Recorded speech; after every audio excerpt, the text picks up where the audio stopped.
Welcome to DAX Wednesdays, our bi-weekly video episode on DAX formulas and how to use them. In today's video, we're going to have a look at a DAX function called SAMEPERIODLASTYEAR. This DAX function belongs to the time intelligence family of DAX functions. Let's switch to Power BI for our demo. So over here, we have a data model ready for this demonstration, where we have our customer segment, sales column, which is nothing but quantity multiplied by price per unit. And then we have a column called order date. We have to sort it in the ascending order. So the first date is January 2012 and the last date is December 2015. So we're talking about a 4-year date range.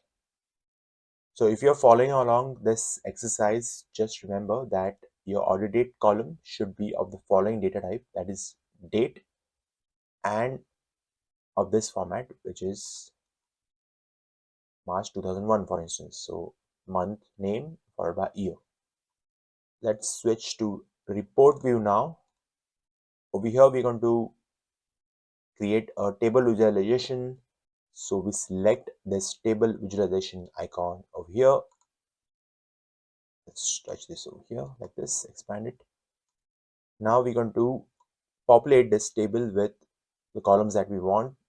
Firstly, we are going to choose order date. So you see order date, this is not the manner in which we want it to be represented. So you click on the arrow like this and then you choose order date. So as you can see, order date is now represented in the manner we want. Next, we want to choose sales. Click on this. So right now this table has the order date with the sales column for the corresponding months.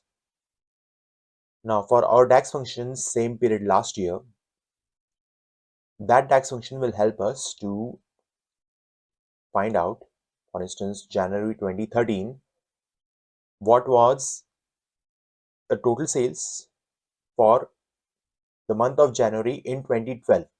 So once we create that measure, use that DAX function and add the third column over here, we'll have January 2013, total sales for January 2013 and the total sales of January 2012. So let's create that measure. You click on the 3 dots over here, new measure. Now you need to provide a name for your measure. So sales last year is equal to, you have to type calculate. Now calculate takes in, as you know, 2 arguments. Firstly, the expression, which is nothing but sum of sales.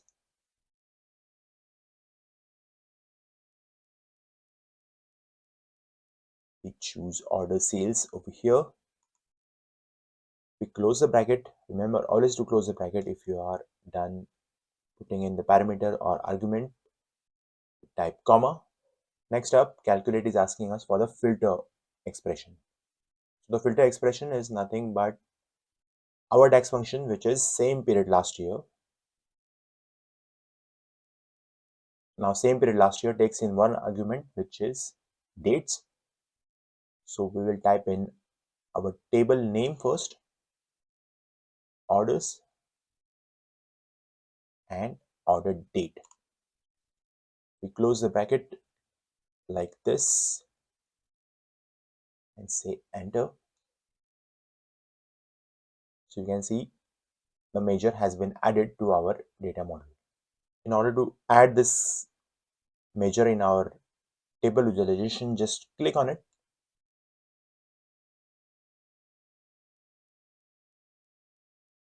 So over here you can see for January 2013 we have the corresponding sales for that month and the sales for January 2012 in the same row.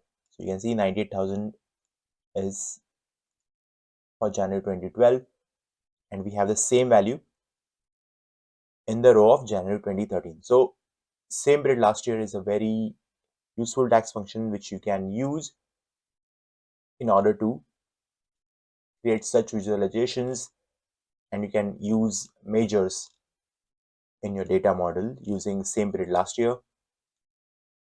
Now let's see, where does same period last year rank among all the time intelligence functions that we have seen so far. It is tied at number 2 position with previous month.